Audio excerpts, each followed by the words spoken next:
दोस्तों, आप सुन रहे हैं चाणक्य नीति का 10वां अध्याय।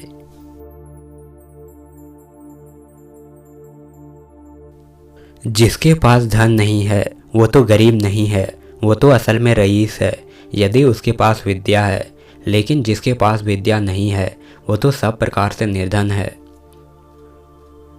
हम अपना हर कदम फूंक फूंक कर रखें, हम छाना हुआ जल पिएं, हम वही बात बोलें जो शास्त्र सम्मत है, हम वही काम करें जिसके बारे में हम सावधानी पूर्वक सोच चुके हैं।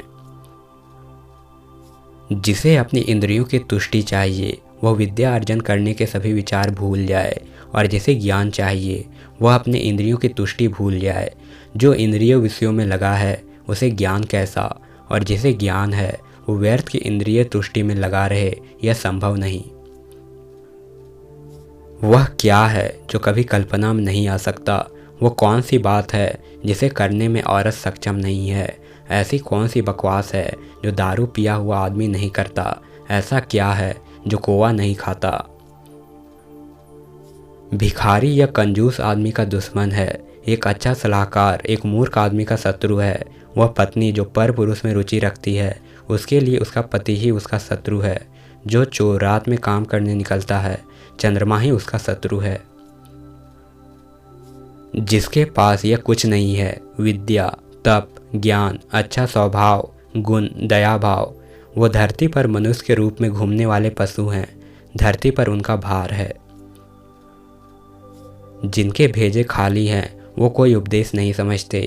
यदि बांस को मलय पर्वत पर उगाया जाए तो भी उसमें चंदन के गुण नहीं आते। जिसे अपनी कोई अकल नहीं उसकी शास्त्र क्या भलाई करेंगे? एक अंधा आदमी आईने का क्या करेगा? एक बुरा आदमी सुधर नहीं सकता। आप पृष्ठ भाग को चाहे जितना साफ करें वो श्रेष्ठ भागों की बराबरी नहीं कर सकता। अपने निकट संबंधियों का अपमान करने से जान जाती है, दूसरों का अपमान करने से दौलत जाती है।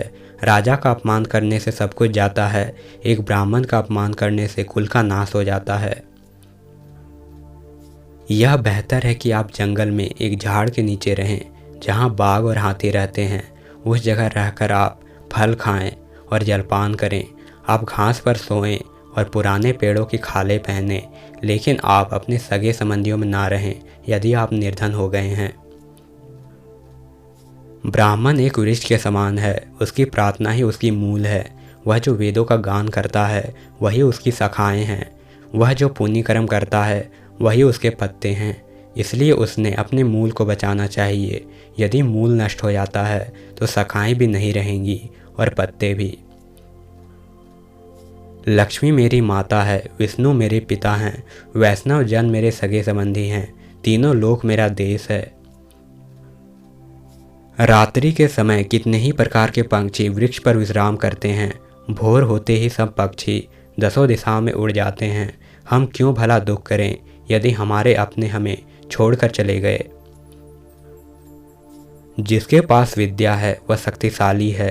निर्बुद्ध पुरुष के पास क्या शक्ति हो सकती है? एक छोटा खरगोश भी चतुराई से मदमस्त हाथी को तालाब में गिरा देता है। हे विशंभर, तू सबका पालन करता है।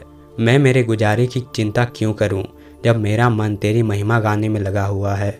आपके अनुग्रह के बिना एक माता की छाती से दूध नहीं बह सकता और शिशु का पालन नहीं हो सकता। मैं हरदम यही सोचता हुआ, हे यदुवंशियों के प्रभु, हे लक्ष्मीपति, मेरा पूरा समय आपके ही चरण सेवा में खर्च करता हूँ। यद्यपि मैं देववाणी में विशेष योग्यता रखता हूँ फिर भी भाषांतर का लोभ है ही।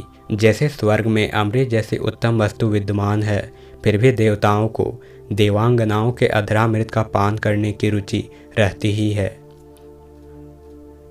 खड़े अन्न की अपेक्षा 10 गुना बल रहता है पिसान में, पिसान से 10 गुना बल रहता है दूध में, दूध से 8 गुना बल रहता है मांस में, और मांस से भी 10 गुना बल रहता है घी में।